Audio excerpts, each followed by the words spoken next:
Bonjour, dans cette vidéo nous allons voir un nouveau type qui est le type string qui permet de déclarer des variables qui vont contenir des chaînes de caractères. Alors une chaîne de caractères c'est simplement une liste de caractères comme un mot ou une phrase par exemple ou comme bonjour tout le monde.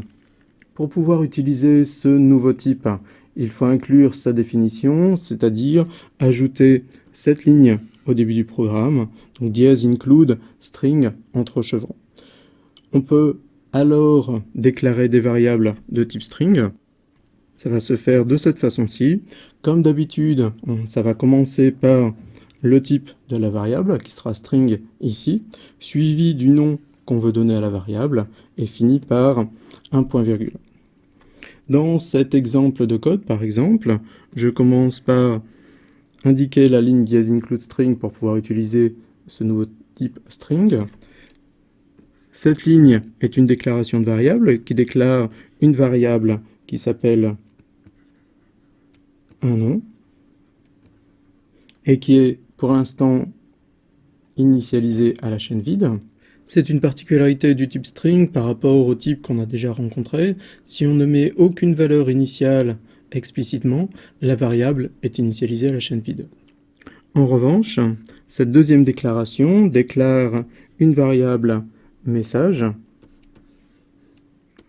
qui sera initialisé à bonjour à tous. Alors attention, ces caractères qui sont des guillemets ou qu'on appelle aussi des doubles cotes ne font pas partie de la chaîne, elles servent juste à indiquer le début et la fin de la chaîne. Les chaînes de caractères sont donc constituées de caractères et ces caractères ont leur propre type qui s'appelle le type char. On peut donc déclarer des variables qui vont contenir un seul caractère. Par exemple, ici, je déclare une variable qui s'appelle c, qui va contenir le caractère x, que je peux représenter de cette façon-ci. Et notez que le caractère x se trouve ici entre apostrophe, ou ce qu'on appelle aussi simple cote, alors que les chaînes de caractères étaient délimitées par des guillemets ou des doubles cotes. Dans cette deuxième déclaration, on déclare une variable u également de type char. Elle n'a pas été initialisée, donc on ne sait pas ce qu'elle contient. Et quand on exécute cette instruction-ci, qui est une affectation, eh bien on va affecter le caractère s à la variable u. Attention à ne pas mélanger les types char et string. Si par exemple j'écris char s entre apostrophe c, c'est la déclaration d'une variable qui va contenir forcément un seul caractère puisqu'elle est de type char. Si j'écris string s double cote c, c'est la déclaration d'une chaîne de caractères qui se trouve contenir qu'un seul caractère. Donc attention, je ne peux pas écrire par exemple char s guillemets c, puisque ceci est de type string que je ne peux pas affecter à ma variable s de type char. Donc un bon moyen mnémotechnique ici, c'est de se rappeler que une variable de type char contient qu'un seul caractère et que donc on utilise ici des simples cotes, et qu'une chaîne de caractères contient en général plus qu'un seul caractère et qu'on va utiliser des doubles cotes pour délimiter une chaîne de caractères. Comme n'importe quel autre type, on peut modifier à l'aide d'une affectation des variables déclarées de type string. Alors par exemple, ici je commence par déclarer une variable qui s'appelle chaîne de type string et j'ai donné aucune valeur ici pour initialiser. Je vous rappelle que dans ce cas, chaîne va être initialisée à la chaîne vide. Ensuite, ici, je déclare une deuxième variable toujours de type string qui s'appelle chaîne 2. Chaîne 2 est initialisée à la chaîne test. Ensuite, ici, je fais une affectation qui va changer la valeur de chaîne en mettant test3 dans chaîne. Dans cette affectation suivante, je copie la valeur de chaîne 2 dans chaîne. Alors chaîne 2 contient test. Donc ce test3 ici va être remplacé par la chaîne de caractères test. Et dans cette dernière affectation, j'affecte le caractère A à la variable chaîne, c'est-à-dire celle-ci. Alors il s'agit bien d'un caractère parce que j'ai utilisé des simples cotes ou des apostrophes pour délimiter le caractère, mais le C++ va faire une conversion automatique de cette valeur qui est de type char en une valeur qui est de type string, c'est-à-dire en une chaîne de caractères, la chaîne de caractères que je peux représenter de cette façon-ci. Donc maintenant, après cette dernière affectation, chaîne contient la chaîne A.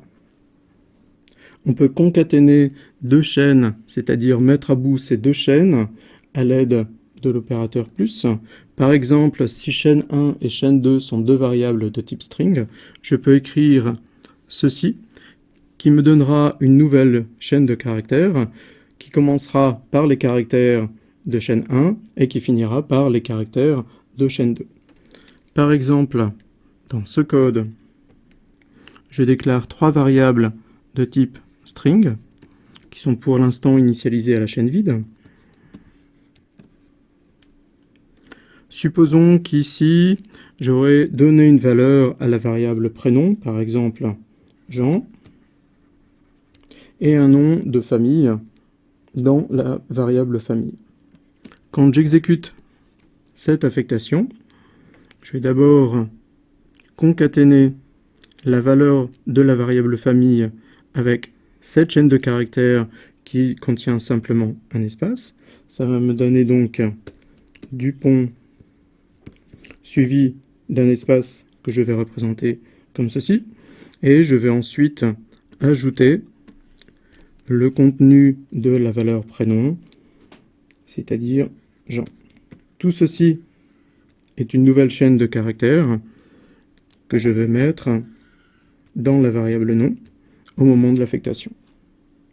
Les combinaisons suivantes sont possibles pour la concaténation de deux chaînes. Je peux concaténer deux variables de type string, mais je peux aussi concaténer une variable de type string avec une valeur littérale de type string, ou je peux commencer par la valeur littérale suivie de la variable de type string.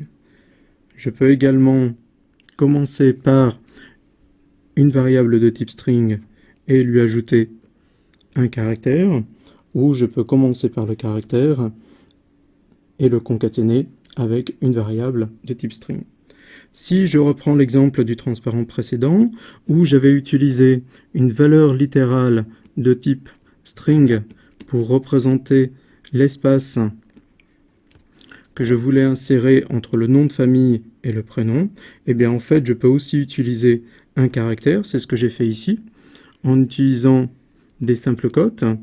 Cette chose-ci est une valeur littérale de type char, et j'ai parfaitement le droit de concaténer un char avec une variable de type string, c'est ce qu'on voit ici.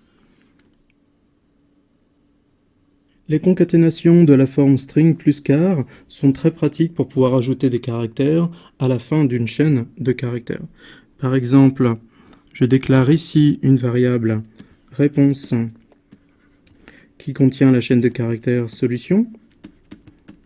Et quand une variable n est supérieure à 1, j'ai envie de mettre solution au pluriel. Alors pour cela, je vais utiliser cette affectation. Réponse contient pour l'instant solution. Et je vais lui concaténer le caractère S. Je vais donc obtenir la chaîne solution avec un S à la fin. Et je vais mettre le résultat dans ma variable réponse. C'est-à-dire que dans réponse, je vais obtenir solution au pluriel. Et on peut utiliser exactement le même truc pour ajouter des caractères au début d'une chaîne. Comme pour les autres types, on va utiliser le symbole égal pour tester si deux chaînes sont égales, et le symbole point d'exclamation égal pour tester si deux chaînes sont différentes. Par exemple, dans ce code, j'utilise une boucle do-while avec à l'intérieur l'appel à une fonction qui pose une question.